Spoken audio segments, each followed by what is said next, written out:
আমরা ভাবি মা বাবাকে টাকা পাঠালেই আমাদের দায়িত্ব শেষ, কিন্তু মা বাবা টাকা চায় না। তারা চান শুধু একটু সময় আর পরম মমতায় হাতটা ধরা। সাগর লন্ডনে গিয়েছিল শীত থেকে বাঁচতে, কিন্তু মায়ের নীরব ভালোবাসা আর ত্যাগের কাছে তার সব আভিজাত্য হেরে গেল। Office phone call. সাগর ব্যস্ত, ল্যাপটপে কাজ করছে। এমন সময় গ্রাম থেকে পাশের বাড়ির রহমত কাকার ফোন আসে। সাগর: কাকা, বলেছি না আমি এখন ব্যস্ত, মাকে বলবেন আমি মাসের শেষে টাকা পাঠিয়ে দেব, বারবার ফোন করবেন না। রহমত কাকা ক্ষীণ কণ্ঠে: বাবা সাগর, তোর মা টাকা চায় না, উনি শুধু বলছিলেন এইবার শীতে কি তুই একবার আসবি, ওনার চোখের ছানিটা তো অপারেশন হয়নি, এখন একদমই দেখতে পান না।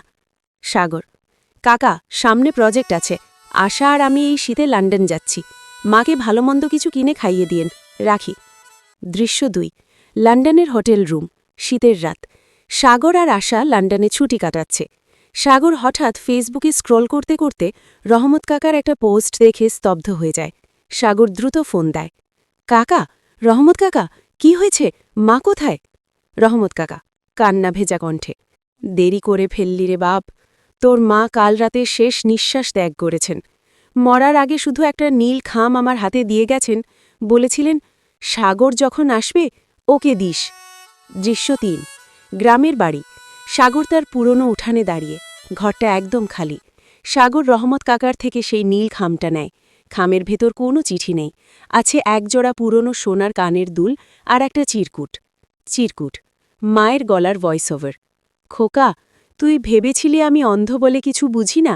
আমি জানি তুই আসবি না, লন্ডনে যেতে অনেক টাকা লাগে জানি, তাই এই দুলজোড়া রহমতকে দিয়ে বেচিয়ে দিস, তোর বাবার দেওয়া শেষ স্মৃতি এটা। আর শোন, তুই যে টাকা পাঠাতিস আমি তা খরচ করিনি, রহমতের কাছে সব জমা আছে। তুই যখন আসবি ওটা দিয়ে একটা ভালো জ্যাকেট কিনবি, শহরে নাকি খুব ঠান্ডা। নিজের যত্ন নিস বাবা, ইতি, তোর মা। দৃশ্য ৪। শেষ দৃশ্য, অশ্রুভেজা রাত। সাগর সেই দুলজোড়া হাতে নিয়ে ডুকরে কেঁদে ওঠে। সে লক্ষ্য করে ঘরের কোণে একটা মাটির ব্যাংকে তার পাঠানো সবকটা টাকা এখনও অক্ষত। আশা পাশ থেকে সাগরের কাঁধে হাত রাখে, তার চোখেও জল। সাগর চিৎকার করে ওঠে: মা, আমি জ্যাকেট চাই না, আমার ওই আঁচলটা লাগবে মা। আমি লন্ডন গিয়েছি ঠান্ডা থেকে বাঁচতে, কিন্তু এই বুকের ভেতরের বরফ তো কোনোদিন গলবে না মা। সাগর ডায়েরিতে লেখে, সফলতা আমাদের অনেক উপরে নিয়ে যায় ঠিকই, কিন্তু সেই উচ্চতায় কোনো অক্সিজেন থাকে না।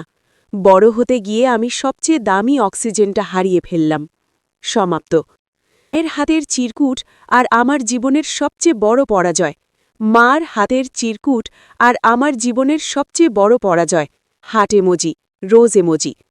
আমরা ভাবি মা বাবাকে টাকা পাঠালেই আমাদের দায়িত্ব শেষ, কিন্তু মা বাবা টাকা চায় না, তারা চান শুধু একটু সময় আর পরম মমতায় হাতটা ধরা। সাগর লন্ডনে গিয়েছিল শীত থেকে বাঁচতে, কিন্তু মায়ের নীরব ভালোবাসা আর ত্যাগের কাছে তার সব আভিজাত্য হেরে গেল।